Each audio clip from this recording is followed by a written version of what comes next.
కొరింథీయులకు రాసిన మొదటి పత్రిక 2వ అధ్యాయము 11వ వచనము. తన రాజ్యమునకును మహిమనకును మిమ్మును పిలుచుచున్న దేవునికి తగినట్టుగా మీరు నడుచుకొనవలెనని మేము మీలో ప్రతివానిని హెచ్చరించుచు ధైర్యపరచుచు సాక్ష్యమిచ్చుచు తండ్రి తన బిడ్డల ఎడల నడుచుకొనిన రీతిగా మీలో ప్రతివాని ఎడల మేము నడుచుకొంటుమని మీకు తెలియను.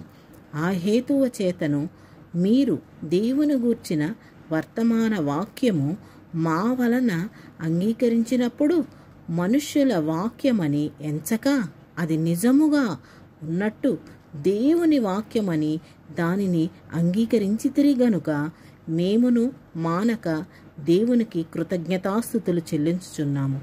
ఆ వాక్యమే విశ్వాసులైన మీలో కార్యసిద్ధి కలుగుజేయుచున్నది. విశ్వాసమైన మనకి కార్యసిద్ధి ఎప్పుడు